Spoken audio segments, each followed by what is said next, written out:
We're using this as a test. I'm looking at the dining room table there at Shardley's. Looks fine.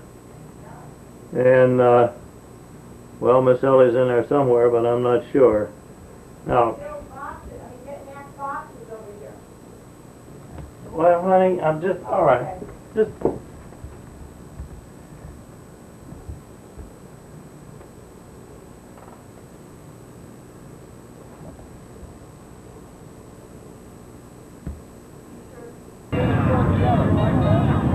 Where did Nat go? He's over here hawking.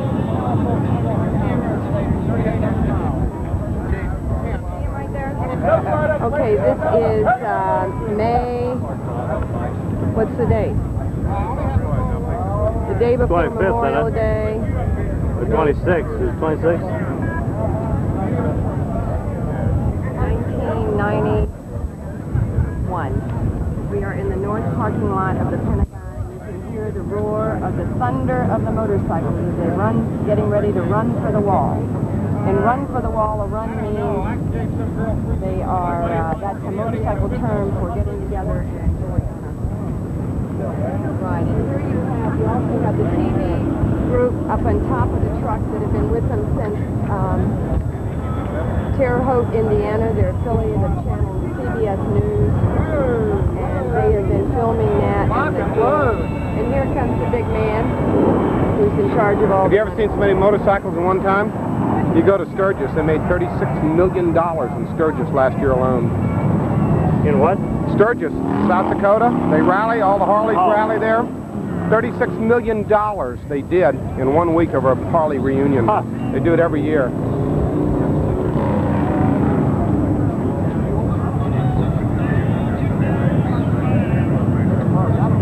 There's Charlie ahead of us. Taking the pictures. Look at this tattoo over here on this man walking. 508.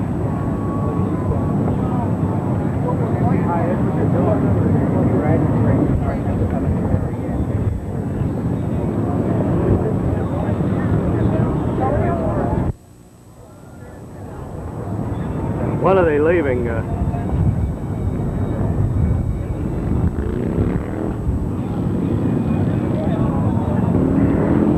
They expect 50,000 motorcyclists to go in a convoy, leaving from here the north parking of the Pentagon, close to Memorial Bridge, to go over. They're just arriving. You can see them. They're just coming one after another. They were supposed to have been here at 8 o'clock, but it's obvious because of the heat. They're all coming in late. They've been camped all over. They're from all across the country, and they were all spread out. We were over at the mall yesterday. And Nat is over here with the group from San Diego with the POW Mia. Here he comes again. He's just driven across country 4,000 miles in this Hertz Penske. This has been his best friend for, what, 2 weeks, Nat? 2 weeks. Nat, tell us about, I am just fascinated by this young man. Did you get the young man, WB, up on the truck? Yeah. He doesn't look like He's our CBS affiliate out of Terre Haute, Indiana. Two years ago, one of their guys took a ride out of Terre Haute, and they did a story on him. This year, they gave him a budget and a van and a couple of guys, and they've been with us for. You know what gets me? That one that's face is hidden right now reminds me so much of what the typical Vietnam kid looked like when, you know, Nat, when you went over there. I mean, he's got the sweat thing around his see him? He just looks like a Vietnam. Look at these goddamn Harleys. Have you ever? I mean, what gets me is that they'll come do this. Look at this, Nat. There's the Bill. There's a shirt over here called the First Team. That's the first cab. That's what Nat served with. Where can we get a shirts like that, Nat? Underway farm. They don't sell division stuff here. This is all POW Hey, this stuff. is the first cab, which is what Nat served with in Vietnam. POW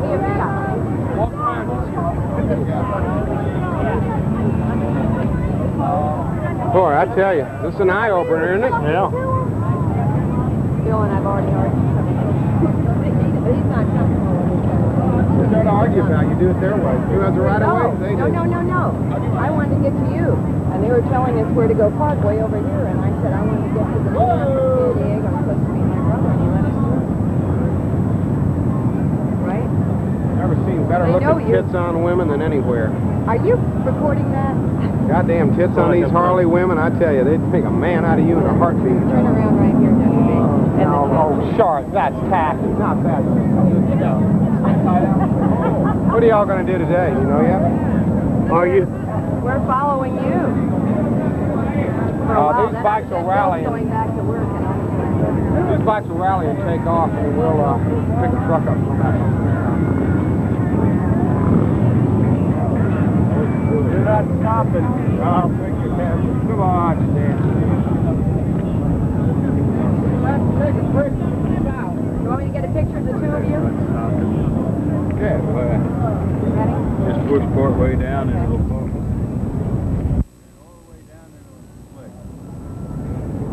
Where y'all from? Pennsylvania, Rolling Thunder. Whereabouts? Valley Forge. Valley Oh, yeah. Forge.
Is it focused itself?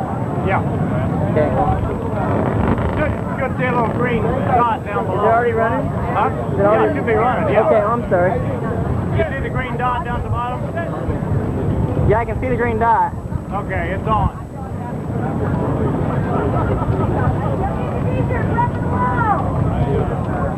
Hey, son. Run the wall, yes, sir. Hey, son, come here, man.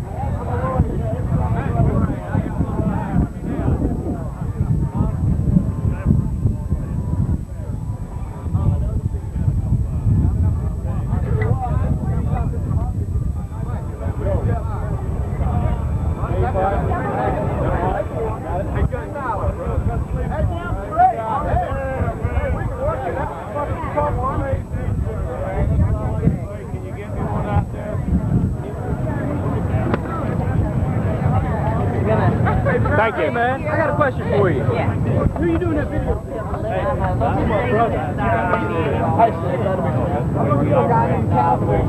That one every year. I like that, man. Which one? I can.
the whole first part.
I didn't realize it was a protest. Did you? No, honey, I didn't. The only thing I know about is what you told me. All right?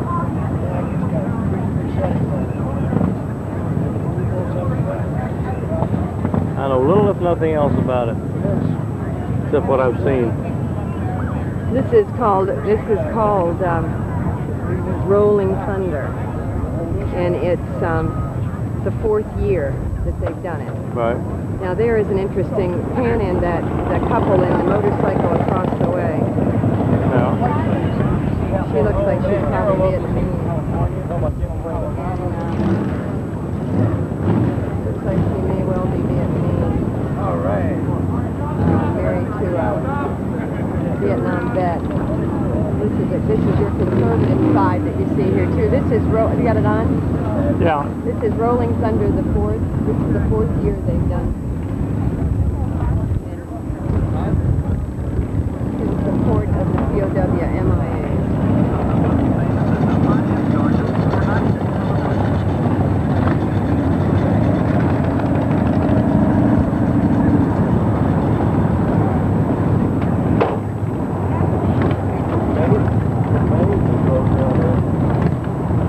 Are they lining up now? Honey, I guess Okay, maybe we ought to start walking over there.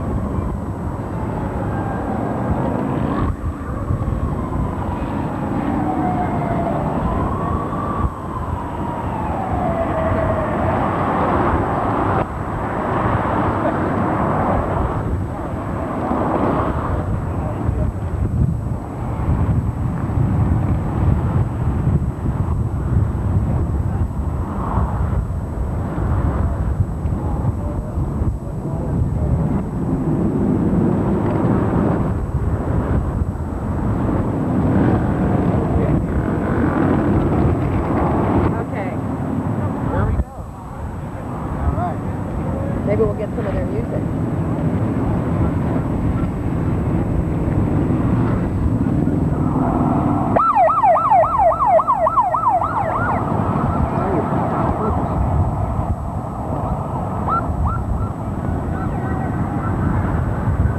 It's the police coming first, Bill. Yeah, I know. So you can wait. Oh, okay, unless you're headed on. I do. Well, if you're afraid of time, you might want to turn it off until they get up here.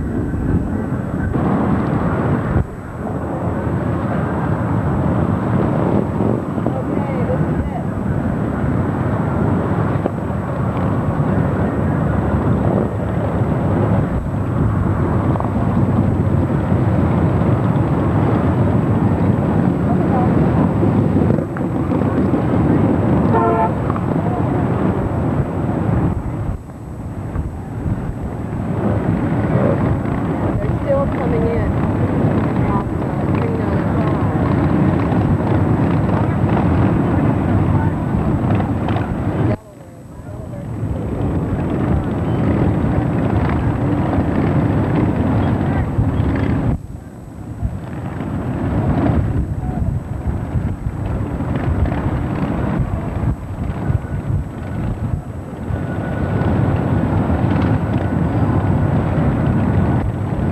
Are two of those lights still on?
You want to try to get some on the other side, or?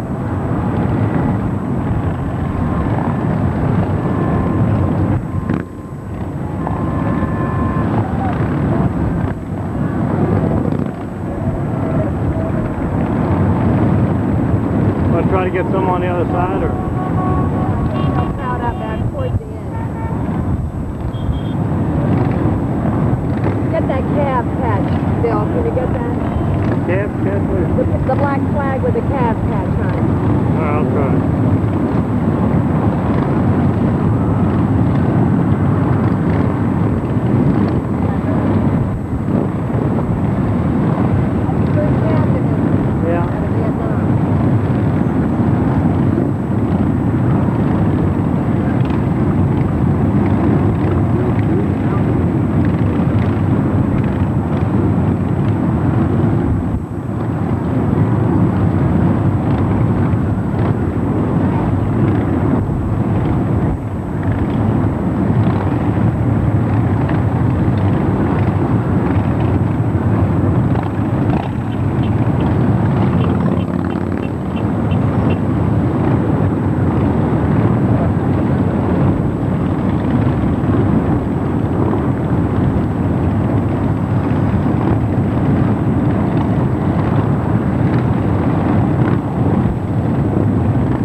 with a cage? Yeah. Okay. I don't guess this one's going to make it.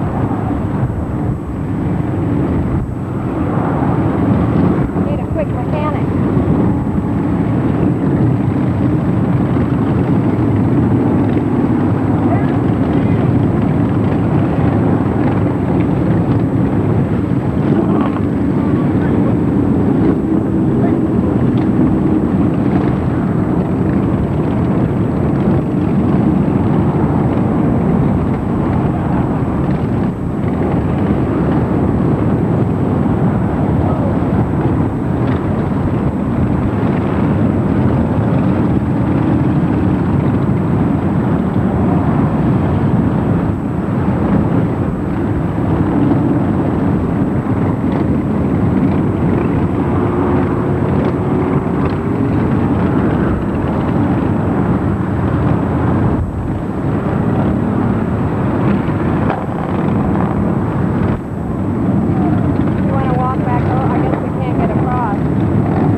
Solomon's where Dave Carter lives, right? Have you been? Huh? Dave Carter. Didn't he move to Solomon? I'm not sure. Yeah.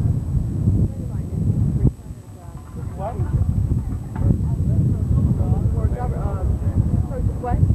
Home economics. I'm a foreign language teacher. But he retired from, Annandale, and they lived down in Mason's Neck down here. And they went to Solomon's one weekend. They were looking around, and she found it didn't live it out, so they moved. Did you paint houses? Taking her temperature.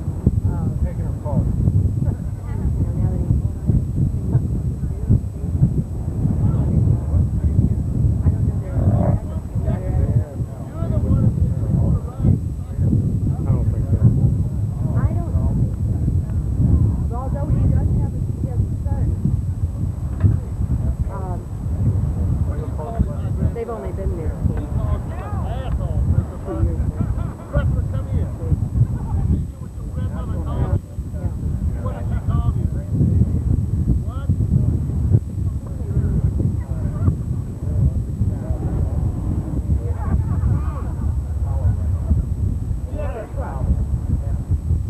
A van, I guess more of a van.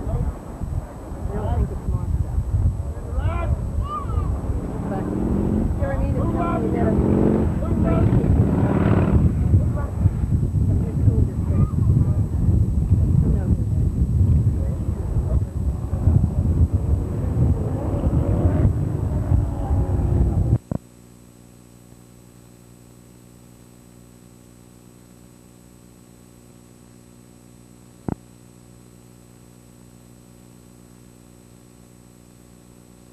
It firsthand so they can learn. Jim Brady, like Ronald Reagan, had been in office only 3 months when, as press secretary, he accompanied the president to a speech at the Washington Hilton Hotel. I remember being told, don't expect too much because 1 in 10 makes it with this kind of injury. Brady was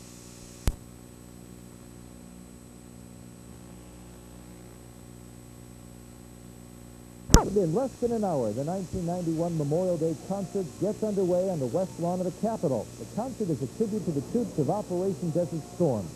The National Symphony Orchestra will be joined by Doc Severinsen, Marilyn McCoo, and others. And tomorrow afternoon at the Vietnam Veterans Memorial, General Colin Powell is the keynote speaker for the annual Memorial Day observance. The 1 p.m. event will include a special tribute to the veterans of Operation Desert Storm. Came from the war. It took a long time before things started to change, before books were written and movies were made about the problem. On some 400 college campuses, students began taking courses on the war. In 1979, the University of California at Santa Barbara offered its first course, and there were only 40 students enrolled. When we visited the campus in 1987, it had become the most popular course on campus. It took 17 and a half years for me to talk about Vietnam. 2 marriages, suicide attempts, drug overdoses, abuse of alcohol. The list goes on. Twice a week, these young men and women are given a crash course on the horrors of Vietnam, the traumatic return home for the men and women who served there. Veterans who live in the area sit on the stage, and many of them get up to tell of their experiences. While I was over there, killing from the air, it was easy. It was commonplace. When I was on the ground, they had to kill a 10 or 12-year-old kid. That wasn't. Before I took this class, I didn't know anything about Vietnam. I didn't know the history. I didn't know why. This course has helped me to understand a lot of that. I had a special interest. My father went to Vietnam, and he didn't come back. He was killed there. Part of what makes this course special is that for the last 3 years, the class has made a pilgrimage to the Vietnam Memorial in Washington, to the wall. It was there that Kelly found her father's name. The students go so they can experience it firsthand, so they can learn. There's a lot of children out there who are just now coming of age, who lost their fathers, and who don't understand why, because it's not taught to us in high school. So when you walk up to the Vietnam Memorial and you see your father's name up there and you don't know why? Kelly lost her father, but it could have been my father.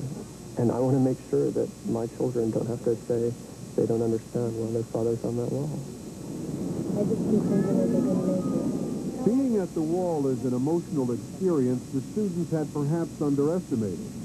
I was in Vietnam as a reporter, and I had been to the wall before, but I'd always had to stand away up on the hill. This was the first time I'd been able to walk up to the wall, and I've heard the same story from many others. The experience of walking up there can be just too painful. There's 58,372 people killed. 223 million Americans don't know why. There's over 100,000 suicides for Vietnam vets. Plus one. 3 days ago, one of my friends, that's for you, Terry, wherever you are, you're listening. Finally, I thank God for my brothers and sisters. I thank God for the Vietnam veterans of America. And I thank you for listening and caring.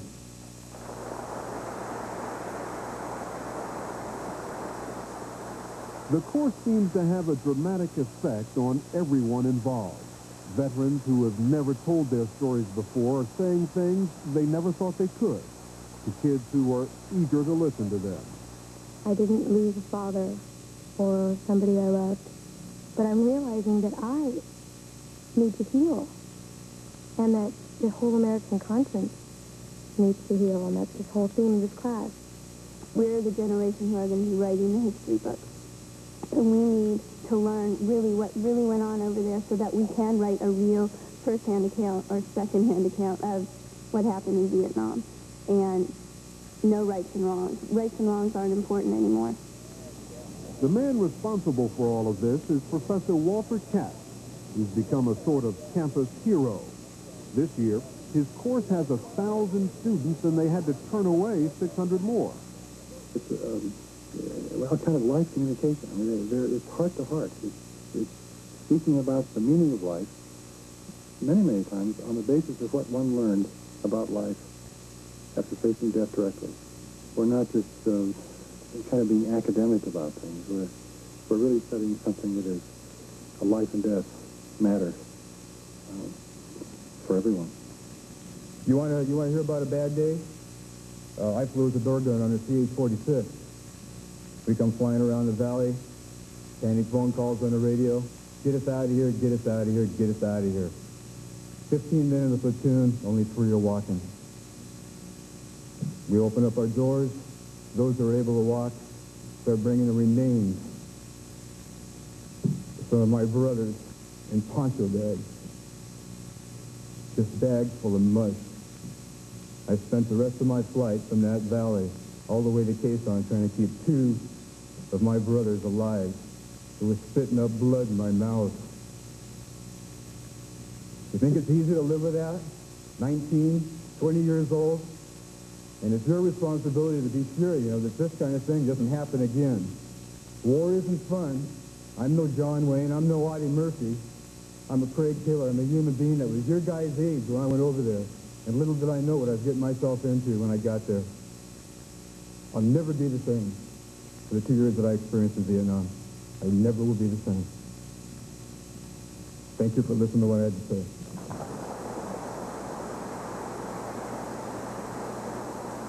It's hard to sit in his class and not be affected by what's going on.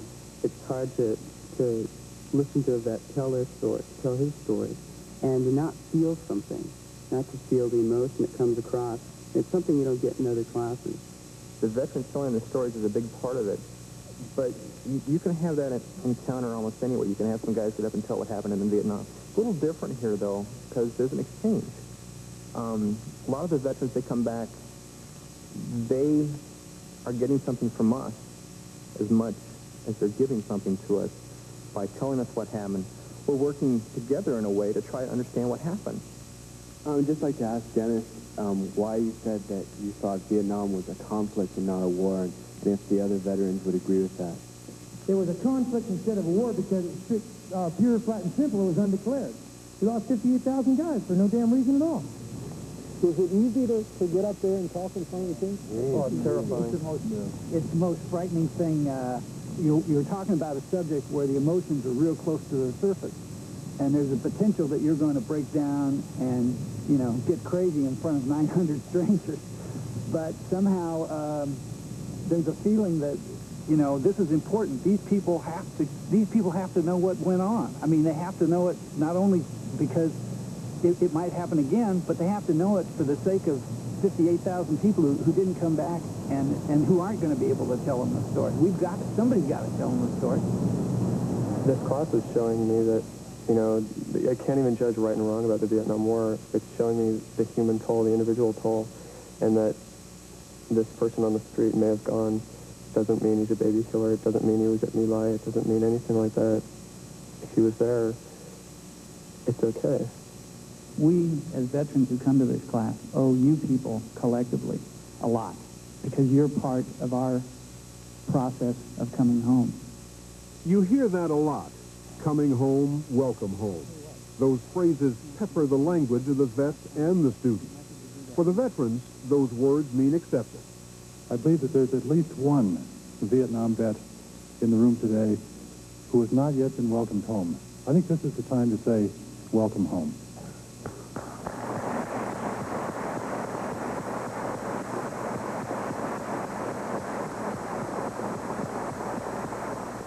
For many of the vets, it is here, after having been back home 15 or even 20 years, that they get their first real thank you, a sense that they are appreciated for what they went through. Because I was in Vietnam as a reporter, Professor Chaps asked me to speak to the class to share my experiences with them. When you got back, did you experience like the negative things that happened either emotionally or socially from people that knew that you'd been there? No, because yes and no. For me, it was the first time I talked about some of those things. It's difficult. I mean, you can't watch people being killed and not suffer some kind of emotion, some kind of feeling. You can't see that kind of destruction and devastation and not be affected by it. So I don't experience the same thing that these guys experienced because we were there in different capacities. But I understand some of what they went through because some of it I went through. Yeah. Welcome home. Thank you. You can understand how the veterans are able to open up before these young people. There is a strong feeling of trust that comes through, a sense that they won't be made to seem foolish no matter what they say or do. One veteran who doesn't share his personal experiences with the class is Nebraska's former governor, Bob Kerrey. He's co-teaching the course this semester. Both he and Professor Katz are careful to see that the course does not become a platform to speak only radical anti-war sentiments, but that it also includes the sense of duty that many felt and still feel about that experience. I think that only the Nazis were capable of the atrocities. That's what I learned about when I was a child, and they were an exception to the rule. And the most painful thing about this class for me is learning that it doesn't matter if you're German or if you're Vietnamese or if you're American. When you're in a war, anyone is possible to anything. And that, learning that about the human animal has been painful because it seems like it's inherent, and I just don't know how any of us could get rid of it. I guess the only hope is to keep people secure so they don't get scared and that animal comes out of people. We've said that this is a combination field trip and pilgrimage.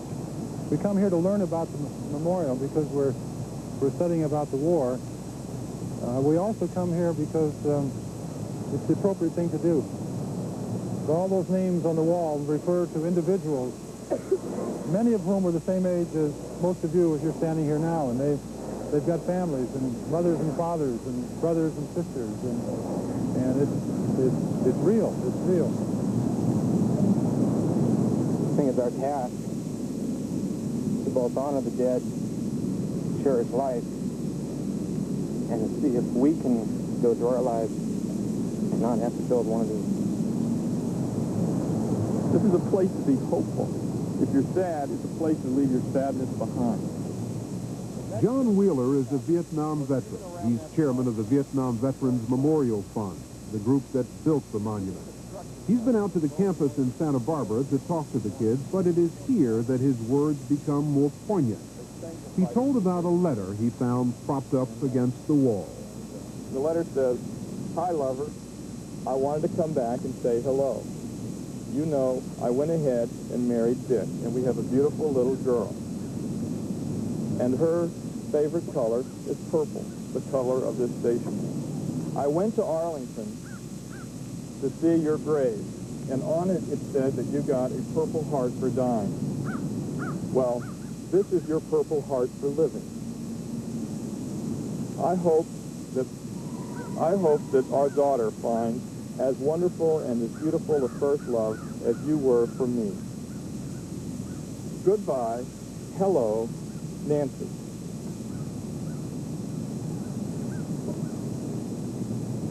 And that letter showed me that the pain of the war was born not just by the guys that had to go fight and come back, but it was born by the women who knew us and had their first dates with us and fell in love with us, and who often were the only people that accepted us when we came back as real people.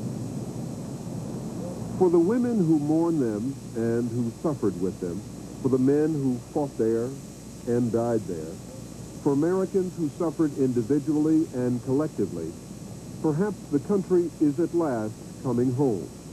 15 years, 20 years late, but hopefully it's not too late.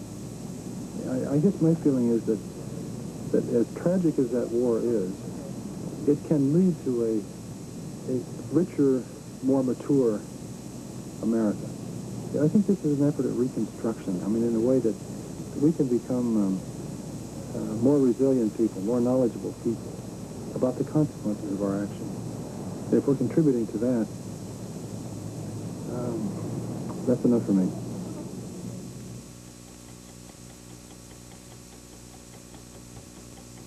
The first time I switched pain relievers, it was from aspirin to Tylenol.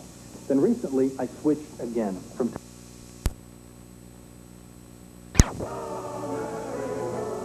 The 1991 Memorial Day concert was billed as a special tribute to the troops of Operation Desert Storm. The National Symphony Orchestra was joined by Doc Severinsen, Marilyn McCoo, and others. For the third year in a row, thousands of motorcyclists from around the nation gathered here in Washington for Rolling Thunder. This event pays tribute to Vietnam veterans and those who are still missing in action. Organizers estimate that 10,000 bikers participated, some from as far away as Sacramento. No Greater Love's 18th annual Children's Remembrance Ceremony paid special tribute this year to Americans killed in the Gulf War. No Greater Love